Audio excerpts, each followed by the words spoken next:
In the sleepy coastal town of Millbrook, Maine, a 96-year-old man was about to remind 5 dangerous bikers why you should never judge a book by its cover.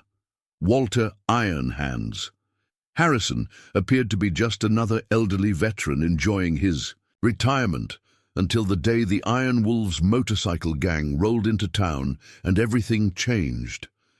Nestled along the rugged coast, Millbrook was a place where life moved slowly, the kind of town where everyone knew your name and stories stretched back through generations. The ocean whispered secrets to the rocky shore, and the lighthouse blinked steadily like a silent guardian watching over its people. Walter Harrison was more than just a familiar face. At 96, he carried the weight of a century in his bones, and his nickname, Iron Hands, was earned through decades of hard labor and even harder battles. A veteran who had survived war and hardship, he now lived quietly, respected by his neighbors and content in the peaceful rhythms of his days. Walter's hands were weathered and calloused, shaped by years of struggle and survival. Those hands had once loaded rifles and helped comrades in the heat of battle. Now they tended to his garden and repaired things around his small home near the harbor. On this particular morning, Walter set out on his usual slow walk through Millbrook. The air was crisp with the salt of the sea, and the town was just waking from its slumber. The waves rolled gently against the shore as seagulls wheeled overhead, their cries echoing faintly against the quiet streets. As Walter moved along, he passed familiar faces: the florist who always saved a small bouquet of wildflowers for him, the local mechanic who admired the strength in his hands, and young Emma from the bakery, who shyly waved and offered a warm smile. "Morning, Walter," they greeted, their voices full of genuine warmth. "Morning," Walter replied with a nod, the corners of his mouth lifting slightly in acknowledgement. To most, Walter looked like just another elderly man, a little stooped, walking with a cane, moving slowly but steadily, but those who truly knew him understood the man beneath the surface. They knew the quiet strength behind his calm eyes and the lifetime of stories his scars told. Walter was not a man given to boasting or drama.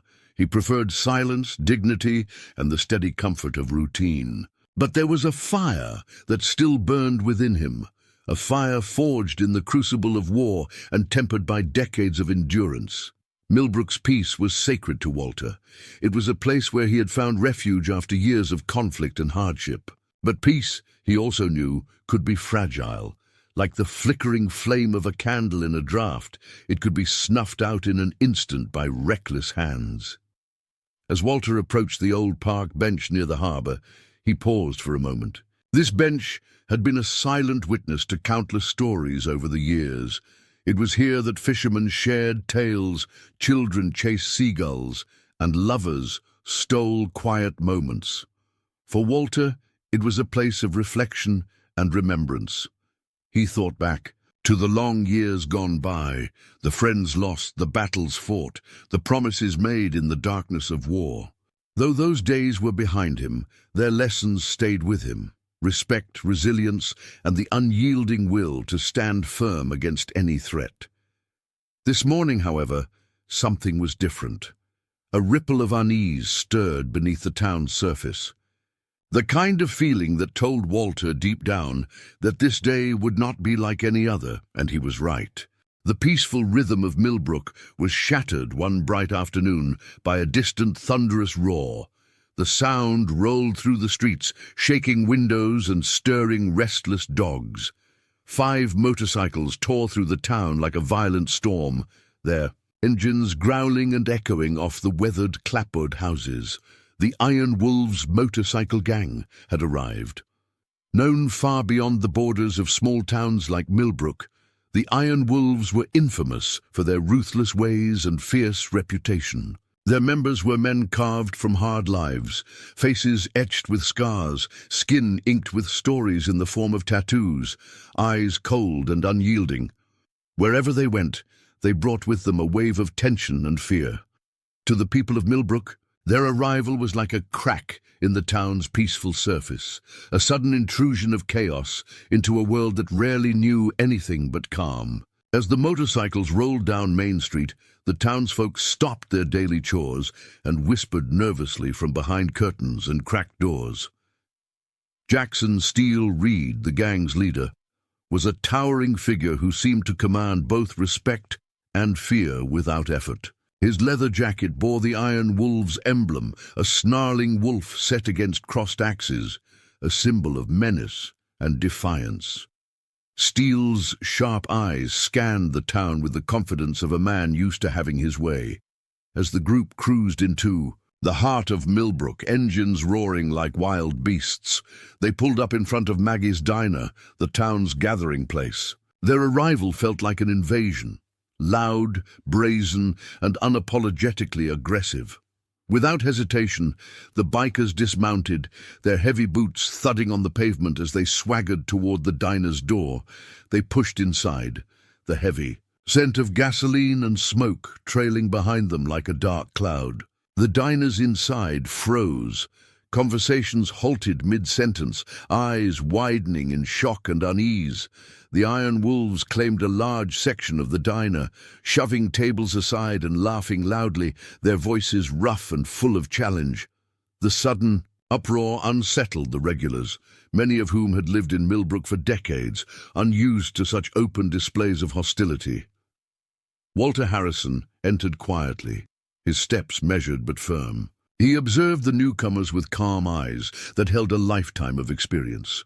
His presence was a stark contrast to the rowdy gang, a reminder that this town had protectors, even if they moved slowly with age. Jackson caught sight of Walter and smirked, his voice dripping with contempt. "Well, well, look what the cat dragged in, an old man trying to act tough." Walter met Steele's sneer without flinching. "I'm just a man who's lived long enough to see trouble coming." Bikers laughed derisively, mocking his age and frailty. One of them, a burly man with a jagged scar across his cheek, stepped forward and shoved Walter lightly in the shoulder, testing his reaction. Walter didn't react with anger or fear. Instead, his eyes locked onto the man's, steady and unyielding. "You might want to think twice before testing me." Jackson stepped closer, his tone taunting. "What are you gonna do, Grandpa? Call your little army of old men to come save you?" Walter's gaze didn't waver. "I don't need an army. I've learned how to stand my ground." The bikers exchanged smirks, confident in their numbers and youth. To them, Walter was just another relic, slow, weak, and out of touch. But they were about to find out how wrong that assumption was. Walter reached inside his coat and pulled out a phone, his movements deliberate and calm. Without hesitation, he dialed a number and spoke quietly but firmly. The room fell silent, the only sound the crackle of Walter's voice over the line. The bikers stopped their jeering, eyes fixed on him. There was a power in Walter's tone, a command that demanded respect and attention. When he ended the call, Walter's eyes scanned the gang. "You should think twice before pushing people who've faced worse than you," Jackson scoffed, but noticed something shifting in the atmosphere. The cocky confidence of the bikers began to fade, replaced by a flicker of doubt. Their bravado was cracking. One of the younger bikers, whose fingers tapped nervously on the table, glanced toward Steele for guidance. But Steele himself was uneasy. His jaw clenched tightly as he processed the sudden change. Walter didn't wait for a response. With slow, steady steps, he turned and left the diner, his silhouette calm and unshaken. The bikers watched him go, their laughter replaced by quiet, murmurs and exchanged glances. The old man was not what they expected. Outside, the town seemed to hold its breath. For a moment, the peaceful rhythm of Millbrook hung in the balance, waiting to see what would come next. Walter's reputation was no secret here. Iron Hands was a name whispered with respect, tied to stories of courage, honor, and resilience. And today, those stories had taken on new life. The Iron Wolves had rolled into Millbrook looking for an easy target, a town to intimidate, and dominate. Instead, they had met a man whose strength was quiet but unbreakable, a man who carried the weight of decades without losing his edge. Millbrook was far from over, and neither was Walter Harrison. After their uneasy encounter in Maggie's diner, the Iron Wolves motorcycle gang didn't leave Millbrook. Instead, they lingered, their presence casting a long shadow over the town. The once peaceful streets now felt charged, as if everyone was waiting for the next move in a silent standoff. Walter Iron Hands. Harrison, however, remained calm. To the casual eye, he was just a frail old man with slow, deliberate steps. But beneath that surface lay decades of discipline, strength, and a lifetime of facing threats far worse than 5 loud bikers. The gang's leader, Jackson Steele Reed, was growing impatient. He saw Walter's quiet confidence as a challenge, something to be crushed to assert dominance. So one afternoon, Jackson decided to confront Walter directly. The sun was dipping low, casting long shadows across the cracked sidewalks. Walter was sitting on the familiar park bench near the harbor, watching the waves ripple gently beneath the golden light. His hands rested on his cane, fingers intertwined, the same hands that had earned him his legendary nickname. The rumble of engines broke the quiet once again. 5 motorcycles pulled up beside Walter, their riders dismounting with heavy boots hitting the pavement. The Iron Wolves surrounded him, their presence looming. Jackson stepped forward first, eyes locked on Walter with a mix of irritation and mockery. "Old man, we didn't come here to play games. You got something to say, say it." Walter didn't rise immediately. Instead, he took a slow breath, gathering his thoughts as if preparing to speak to a crowd rather than 5 thugs. "You boys right in here thinking you own the place," he said finally, voice steady and low. "But this town has rules, and it has people who keep those rules," Jackson sneered. "And what are you going to do about it? Throw your cane at us?" Walter's gaze sharpened. "You're making a mistake by underestimating me." One of the younger bikers laughed and stepped forward, cracking his knuckles. "Let's see what you got, Grandpa."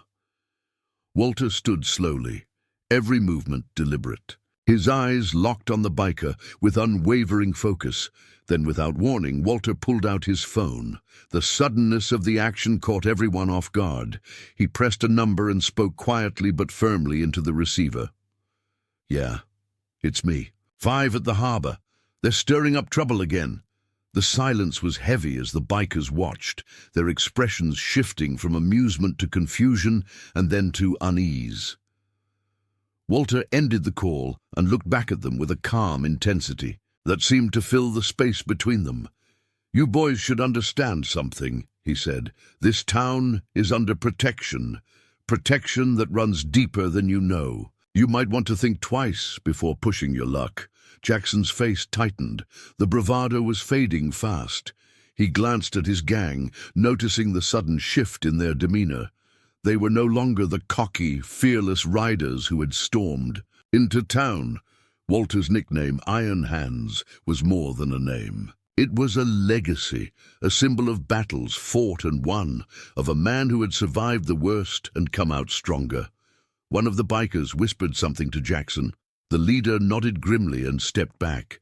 Without another word, the Iron Wolves mounted their bikes.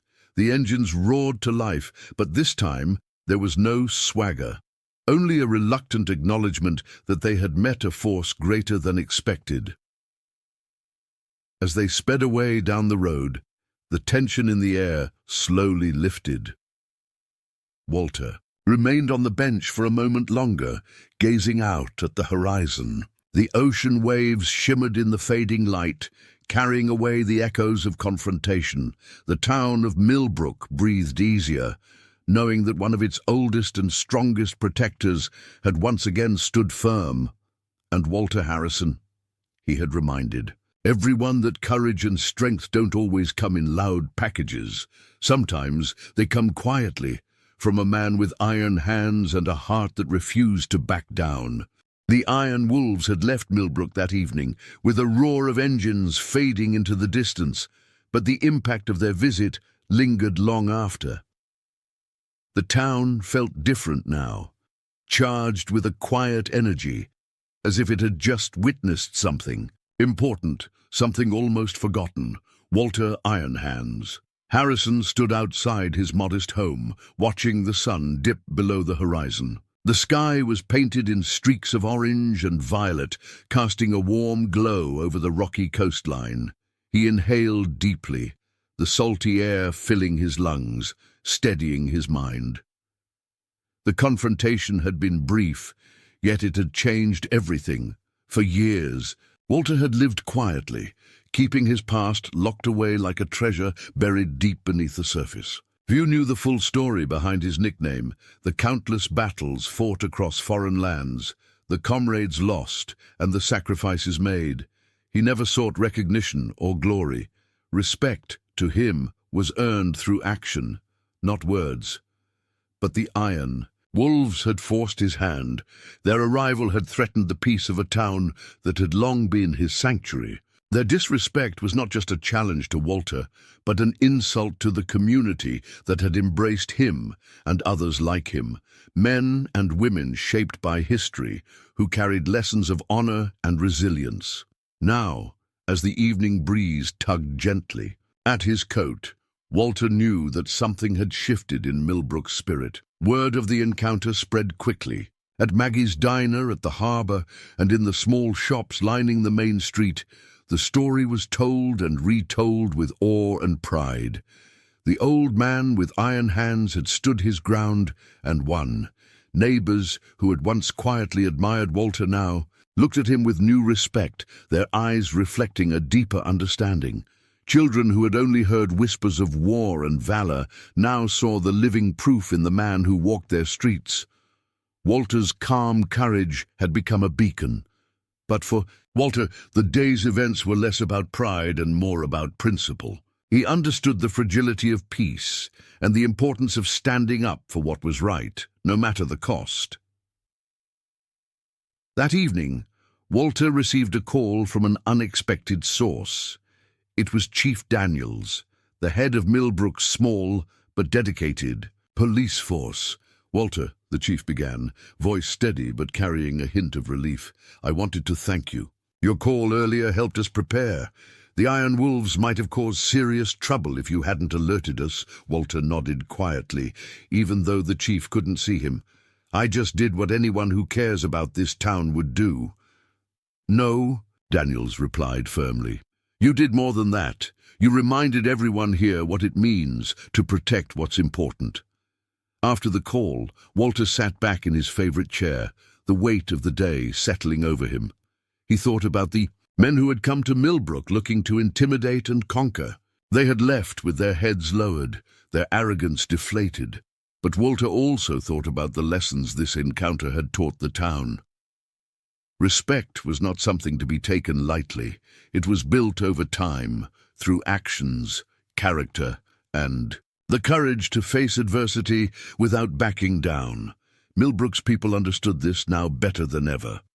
The following morning, life in Millbrook began to return to its gentle pace. The sun rose over the harbor, casting golden light on fishing boats preparing for the day, on children walking to school, and on neighbors greeting one another with renewed warmth.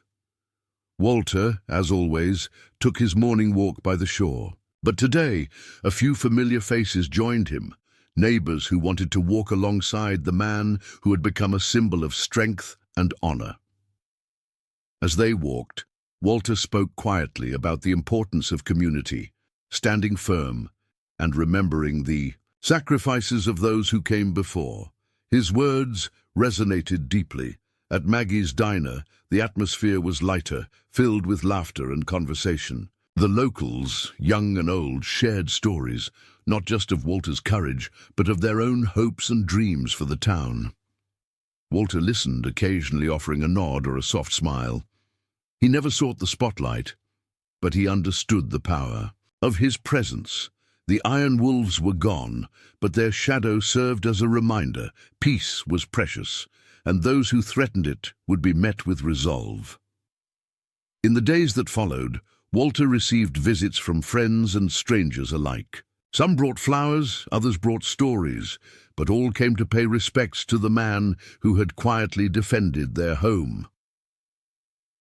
Walter accepted their gratitude with humility, his iron hands steady and sure.